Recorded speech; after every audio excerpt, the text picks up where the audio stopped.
தண்ணீர் பந்தலில் நின்றிருந்தேன் அவள் தாகம் என்று சொன்னாள்.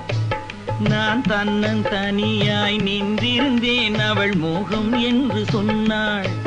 நான் தன்னன் தனியாய் நின்றிருந்தேன் அவள் மோகம் என்று சொன்னாள்.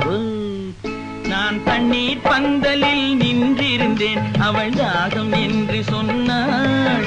நான் தன்னன் தனியாய் நின்றிருந்தேன் அவள் மோகம் என்று சொன்னாள்.